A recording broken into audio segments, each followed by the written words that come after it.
নমস্কার, রিতার জীবন তরঙ্গে সবাইকে স্বাগত।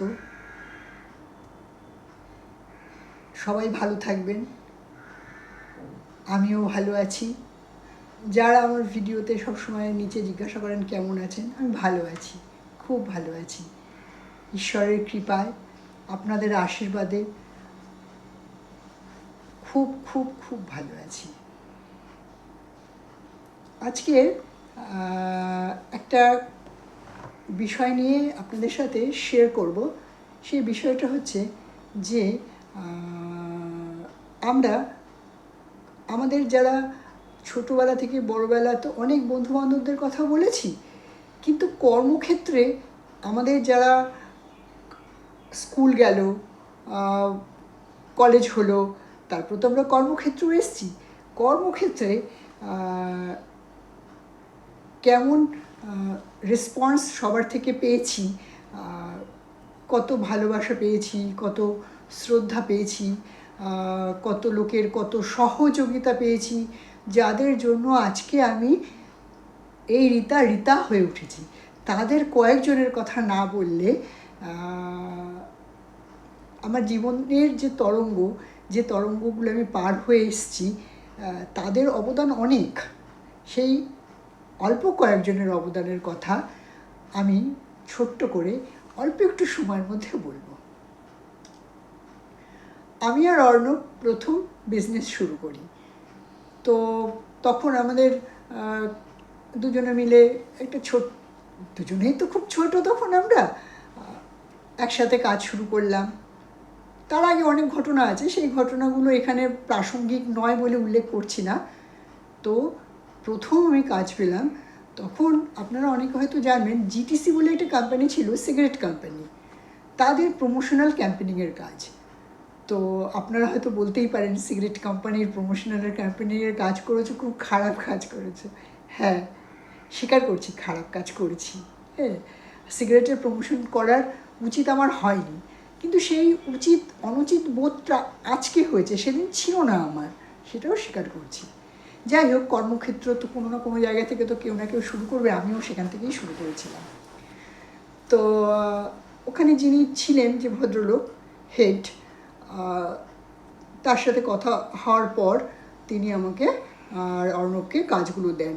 তখন আমরা বাংলা, বিহার, উড়িষ্যা, তারপর পুরো ইন্ডিয়া জুড়ে ক্যাম্পেনিংয়ের, নর্থ ইস্ট বিশেষ করে গৌহাটি, এই ক্যাম্পেনিংগুলো আমি আর অর্ণব মিলে, এবং আমার একটা টিম তৈরি হয়, সেই টিম মিলে আমরা এরকম মোটামুটি অল ওভার ইন্ডিয়ার, হাফ ইন্ডিয়াই বলতে পারেন, সেই ক্যাম্পেনিংয়ের কাজটা করি। তখন এই মানে অনেকগুলো সিগারেটের নতুন একটা সিগারেট লঞ্চ হয়েছিল, সেই সিগারেটের প্যাকেটগুলো পাঠালে তাদের সুনীল দাসের একটা ঘোড়ার একটা ক্যালেন্ডার পাঠানো হতো। এখনকার মতো তো দিন না, তখনকার দিন অন্যরকম ছিল। তো সেই থেকে আমাদের উত্থান। তারপরে কিছুদিন প্রমোশনাল ক্যাম্পেনিংয়ের কাজ করার পর তারপরে আমি আর অন্য ইন্টেরিয়ারের কাজ শুরু করি। তখন ওই জিটিসিরই কিছু ইন্টেরিয়ারের কাজ দিয়ে শুরু হয়। কাজকর্ম করতে করতে একজন ভদ্রলোকের সাথে আমাদের আলাপ হয়। যেরকম আমরা ভিজিট করতাম, আমি আর অন্য বিভিন্ন ক্লায়েন্টদের সাথে। ভারতী ভবন পাবলিশার্স, যারা ইংলিশ মিডিয়ামে পড়াশুনো করেছেন বা ডাক্তারি বা ইঞ্জিনিয়ারিং পড়েন, তারা অনেকেই ভারতী ভবনের বই পড়েন। ভারতী ভবনের কথা না বললে আমার জীবনটা মোটামুটি অসম্পূর্ণই থাকবে। তো ভারতী ভবনের যারা ওনার ছিলেন, বোস তারা, তো তার মধ্যে একজন ভদ্রলোক ছিলেন সঞ্জীব বোস। উনি আমাকে আর অর্ণবকে আমাদের লাইফে এত সাহায্য করেছে, শুধু জব দিয়ে নয়, মানে তোমরা গাইড, হ্যাঁ, ফ্রেন্ড, ফিলোসফার, গাইড, যে তোমরা এই করো। প্রথম যখন মোবাইল ফোন এসছে আমাদের এখানে, সেই তুমি একটা মোবাইল নাও, নইলে তোমরা কী করে কাজ করবে, তো মোবাইল কোথা থেকে আর কিনবো। তো উনি তখন অ্যাডভান্স করেন, সেই অ্যাডভান্সের টাকা দিয়ে একটা মোবাইল কেনা হয়। সেই মোবাইলটা তো প্রচণ্ড ভারী। তার আগে পেজার এসেছিলো, তখন ওই পেজারও নিতে হয়েছিল, তো নিয়েছিলাম জবের জন্য। তো সেই মোবাইলটা কি ভারী, বাপরে বাপ, কাঁধে কি ব্যথা। কিন্তু মিস্টার বোস বলেছেন যে মোবাইল না নিলে তোমরা কিন্তু আর আগে এগোতে পারবে না, আস্তে আস্তে তোমাদের টেকনোলজির সাথেও মিলমিশ করতে হবে। তো আজকে উনি আর নেই এই পৃথিবীতে। দীর্ঘ রোগ ভোগের পর উনি ইহজগৎ ছেড়ে পরলোকে চলে গেছেন। তো যেখানেই থাকুন উনি ভালো থাকুন। ওনাকে ছাড়া আমার আর অর্ণবের, উনি আমাদের এমন গাইড করেছেন সারা জীবন যে যতদিন উনি বেঁচে ছিলেন, লাস্ট 3 বছর উনি খুব রোগ ভোগে যন্ত্রণায় ভুগেছেন, তারপরে উনি চলে যান। তো ওনার অবদান আমাদের জীবনে বিশাল। এ তো গেল যারা ধরুন টপ লেভেলের লোক তাদের। এবার যারা আমাদের সাথে কাজ করতো, ইন্টেরিয়ারের কাজ করতে হলে প্রচুর লেবার, মিস্ত্রি, এদের সাথেও আমাদের, প্লাস ধরুন যাদের থেকে আমরা মাল মেটেরিয়াল কিনতাম তারা, যেমন ওই সময় অনেক বছর আগেকার কথা বলছি, 25 বছর আগেকার কথা বলছি, সেই সময় কিন্তু চাঁদনি চকে যে মেটেরিয়ালের দোকানগুলো ছিল সেখানে মেয়েরা খুব একটা যেত না, মানে চাঁদনি চকে ছেলেরাই যেত। আমি সেই সময় আপনার ওই চাঁদনি চকে যেতাম, সব দোকানদার আমাকে চিনত, ও দিদি এসছে, সবাই খুব সম্মান করতো, বসতে দিত।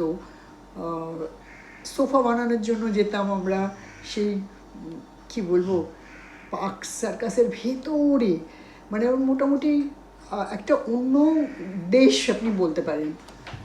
তো সেখানেও যখন যেতাম, সেই সরু গলি হাঁটা যাচ্ছে না, তো যারা আমাদের সোফা তৈরি করতেন যে মিস্ত্রিরা, তারা বলতেন, তারা এগিয়ে এসে গাড়ি থেকে যখন নামতাম নিয়ে যেতেন, মানে পুরো বডিগার্ডের মতো নিয়ে যেত তাদের ফ্যাক্টরি অবধি।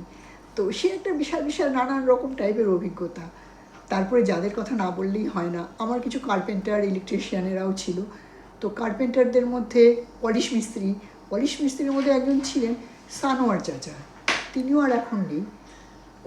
উনি যে জায়গায় উনি পলিশের কাজ করছেন, মানে কী বলুন তো, মানে হাতের কাজ। আমি বললাম, সানোয়ার চাচা আপনি ছেড়ে দিন, আর পলিশ করতে হবে না। বলে, না দিদি, করতেই হবে। আর সবাই আমাকে, যারা আমার ওয়ার্কার ছিল সবাই আমাকে দিদিই ডাকতো।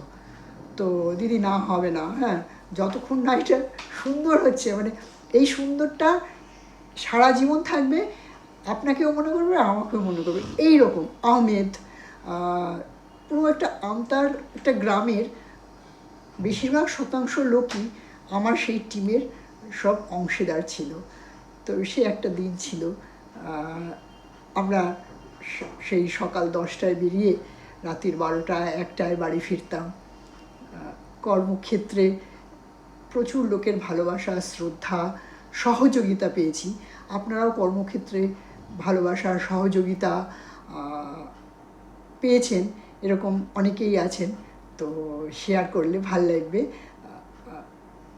আমার তো ভালোই লাগছে খুব, যদিও আমি এখন আর ইন্টেরিয়ার প্রজেক্টগুলো আর করি না, ওটা আমি বন্ধ করে দিয়েছি। এখন আর এত দৌড়ঝাঁপ হয় না, বয়স হয়ে গেছে তো ইচ্ছে করে না এখন আর।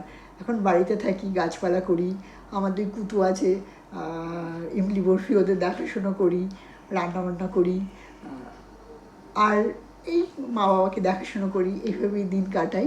অনেক ছোটোছুটি হয়ে গেছে, এবার একটুখানি স্থিত হয়ে আছি। আপনারা আপনাদের অভিজ্ঞতা শেয়ার করুন আমার সাথে, আমারও ভালো লাগবে। আর আবার আসবো খুব শীঘ্রই। এখন এই অবধি।